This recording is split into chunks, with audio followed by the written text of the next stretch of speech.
ဟုတ်ကဲ့အားလုံးပဲမင်္ဂလာပါကွင်းစင်ညှိနှိုင်းရေးမှုတွေနဲ့လူသားချင်းစာနာထောက်ထားမှုဆိုင်ရာလုပ်ငန်းတွေမှာပါဝင်ဆောင်ရွက်နေကြသူတွေအားလုံးဒီနေ့ရဲ့အထူးရှင်းလင်းတင်ပြချက်ကနေကြိုဆိုပါရယ်ဒီနေ့မှာတော့တိတ်ကိုအရေးကြီးတဲ့အကြောင်းအရာတစ်ခုဖြစ်တဲ့ဒုက္ခတရေတဲ့အကြောင်းမှရေးဆောင်ရှောက်မှုကိုအခြားသူတွေအပေါ်မိခွန်ရရဲ့အဆင့်ကနေရေရှည်မှာသူတို့ဖာသာကိုယ်ပိုင်ရည်တည်နိုင်တဲ့အခြေအနေစီကိုဘလို့ကူပြောင်းမလဲဆိုတာကိုအစင်းစင်လမ်းညွှန်ပြတာပေးမယ်အထူးတင်တန်းတစ်ခုအနေနဲ့တင်ဆက်ပေးတော့မှာဖြစ်ပါတယ်ကဲဆက်လိုက်ကြရအောင်ဒီနေ့ဆွေးနွေးပါမယ်အဓိကအပိုင်း6ပိုင်းကတော့ဒေတာတွင်အရင်အမြစ်တွေကိုအကဲဖြတ်ပြီးမြေပုံဆွဲတာခါဆောင်ကလေးကိုပါဝင်စေပြီးယုံကြည်မှုတည်ဆောက်တာဒေတာခင်ကျန်းမာရေးလုပ်သားတွေကိုတင်တန်းပေးတာမိခင်နဲ့အာဟာရဆိုင်ရာစောင့်ရှောက်မှုကိုပြုပြင်ပြောင်းလဲတာရွယ်သူအချင်းချင်းကူညီပံ့ပိုးမှုဖွဲ့စည်းပုံတွေတည်ထောင်တာနဲ့ရေရှည်လူနာကိုယ်ပိုင်ရည်တည်နိုင်စွမ်းကိုမြင့်တင်ပေးတာတို့ပဲဖြစ်ပါတယ်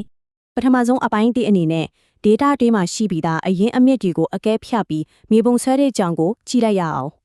အသက်ထက်လို့မဲ့စားလက်ရှိနေပြီးသားအရာတွေကိုအရင်ဆုံးရှာဖွေဖော်ထုတ်ဖို့ကအရေးကြီးတယ်လေဒီနေရာမှာအဓိကအဆင့်၃ဆင့်ရှိပါတယ်ပထမအဆင့်ကလက်ရှိဒေတာတွေမှာလှည့်ပတ်နေတဲ့ NGO တွေနဲ့ပုဂ္ဂလိကကန်တာရဲ့အစီအစဉ်တွေကိုဖော်ထုတ်ရမယ်ဒုတိယအနေနဲ့အစိုးရစည်းရုံးနေနဲ့သူတို့စီမှာဘာတွေရနိုင်လဲဆိုတော့ကိုတေချာမြေပုံဆွဲရမယ်တတိယအဆင့်ကတော့ရှင်းလင်းပြတ်သားတဲ့လူနာလွယ်ဖြောင်းရေးလမ်းကြောင်းတွေတိစောက်ဖို့ပါပဲဒီလိုစနစ်တကျလုပ်လိုက်တဲ့အခါရှိပြီးသားအရင်အမြက်တွေနဲ့တကယ်လိုအပ်နေတဲ့ရွှေ့ပြောင်းလူဦးရေတွေကြားမှာထိရောက်တဲ့ကွက်နဲ့တစ်ခုကိုအခိုင်အမာတိစောက်နိုင်သွားတာပေါ့ဒါကလက်တွေ့မှာဘယ်လိုလုပ်ခဲ့တယ်လဲဆိုတာကညာနိုင်ငံကဥပမာတစ်ခုနဲ့ကြည့်ရအောင်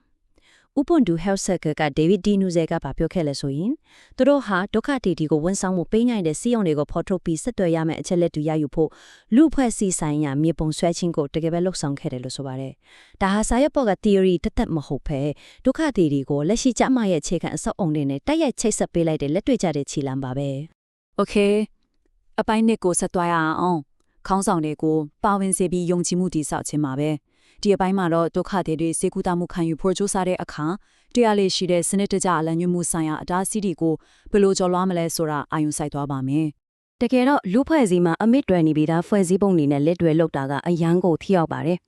ဥပမာပြောရရင်ခရိယန်သင်အုပ်ဆရာတွေလိုဘာသာရေးခန်းဆောင်တွေပေါ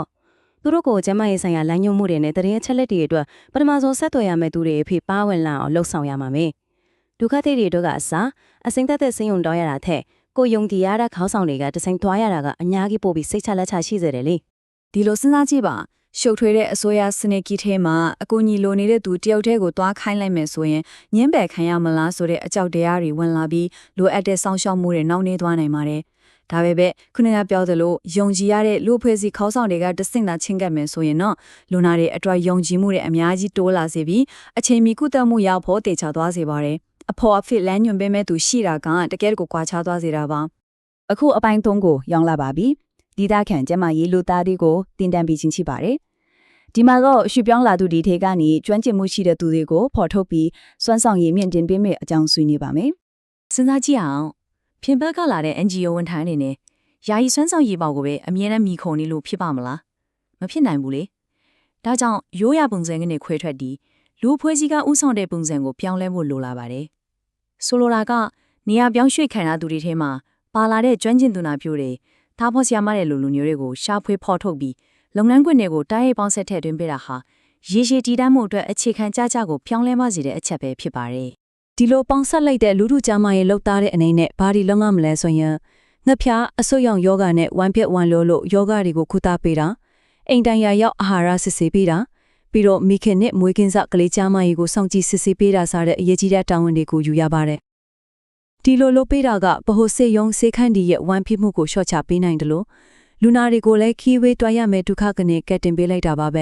ဲဒါဆိုရင်တို့အတွက်စိတ်ပြိုးရေးလောက်တာတို့အလုတ်ရှာတာတို့လို့ကိုပိုင်ရက်တည်နိုင်ဖို့အတွက်ပိုပြီးအချိန်ပေးလာနိုင်မှာဖြစ်ပါတယ်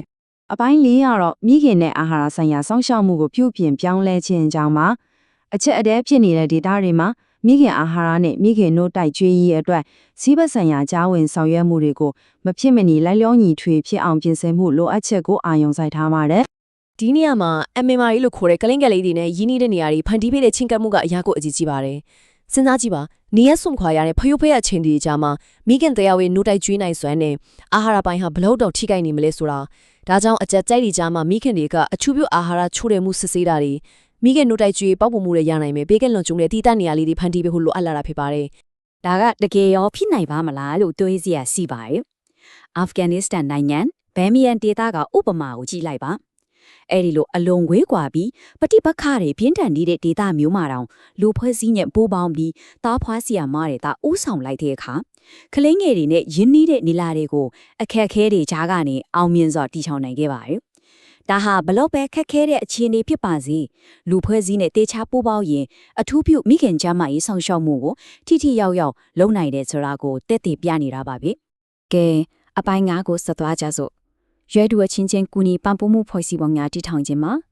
ကျမ်းမာရေးဆောင်ရှောက်မှုဆိုလားရုပ်ပိုင်းဆိုင်ရာတတ်မဟုတ်ပါဘူးနာလိုက်ရှိယောဂတွေနဲ့စိတ်ကျန်းမာရေးကိုရေရှည်စီမံခန့်ခွဲရမှာဒီလိုကွန်ရက်တွေကမရှိမထလိုအပ်ပါတယ်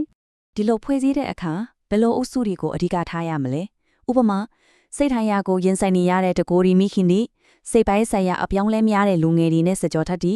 ပြီးတော့ခြေလက်ဖြစ်တော့ခံရပြီးပြန်လဲကြောင်းမာလာတဲ့လူနာတွေနဲ့ကူးစက်တတ်ခြင်းမရှိတဲ့နာရရှိယောဂတွေကိုနေ့စဉ်စီမံခန့်ခွဲနေရသူတွေအတွက်အထူးရည်ရွယ်ပြီးဖွဲ့စည်းပေးရပါမယ်သူတို့ဖြစ်တန်းခဲ့ရတဲ့ဘဝတွေ့ကြုံတွေအားနည်းချက်တွေနဲ့ကိုင်နေတဲ့စိတ်ပိုင်းဆိုင်ရာပံ့ပိုးမှုတွေရရှိဖို့ကအရန်ကိုရည်ကြည့်လို့ပါ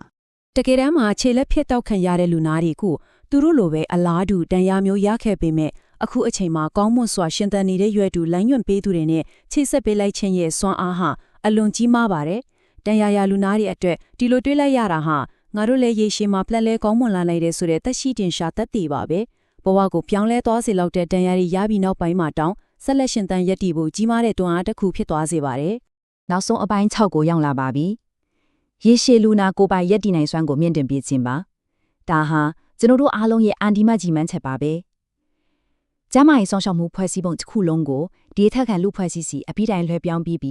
သူတို့ဖာသာအပြည့်အဝပိုင်းဆိုင်တဲ့အနေထားရောက်အောင်လို့ဆောင်ခြင်းဖြစ်ပါလေ။ဒီရင်မှန်းချက်ကိုအောင်မြင်ခဲ့တဲ့အကောင်းဆုံးဥပမာတစ်ခုကိုလက်ဘနွန်နိုင်ငံမှာတွေ့နိုင်ပါတယ်။ဆီးရီးယားဒုက္ခသည်တွေအတွက်တည်တံ့လုပ်ပေးနေတဲ့သန်လက်စီမီယာလို့ခေါ်တဲ့သွေးရောဂါကုသရေးအစီအစဉ်တစ်ခုကိုနိုင်ငံတကာ NGO တစ်ခုကနေအသစ်ဖွဲ့စည်းထားတဲ့ဒေသခံလက်ဘနွန်အရက်ဖက်လူအဖွဲ့အစည်းတစ်ခုစီကိုတိုက်ရိုက်လွှဲပြောင်းပေးနိုင်ခဲ့ပါတယ်။နိုင်ငံတကာကဝင်ရောက်ကူညီမှုတွေဟာနောက်ဆုံးမှာဒေသခံတွေကိုယ်တိုင်ပိုင်ဆိုင်တဲ့အမြဲတမ်းအစီအစဉ်တွေအဖြစ်ဘလို့အောင်မြင်စွာကူပြောင်းနိုင်တယ်လဲဆိုတာကိုပြသနေတဲ့အလွန်ကောင်းမွန်တဲ့စံပြတစ်ခုပါတယ်။ဒါပေမဲ့စစ်မှန်တဲ့ကိုယ်ပိုင်ရည်တည်နိုင်စွမ်းရဖို့ဆိုရင်စနစ်တကျထောက်ထအားပေးမှုတွေလည်းလိုတယ်ဆိုတာတော့မိထားလို့မရပါဘူး။တိကျတဲ့အတိုင်းပဲဒုက္ခတိမပေါ်တင်ကြရဖို့3နှစ်ကနေ4နှစ်ထိတောင်ကြာမိနိုင်ပါတယ်။ဒီလိုဥပဒေရေးရအထောက်ထားဆက်ရွက်စထန်းတွေရဖို့ကြံ့ကြာနေတာကအများပြည်သူကျန်းမာရေးအာမခံရရှိရေးအတွက်ကြီးမားတဲ့အတားအဆီးကြီးတစ်ခုဖြစ်နေပြီးကျန်းမာရေးဆောင်ရှောက်မှုရယူဖို့ကိုနှစ်သက်ချီပြီးပိတ်ပင်ထားသလိုဖြစ်နေတယ်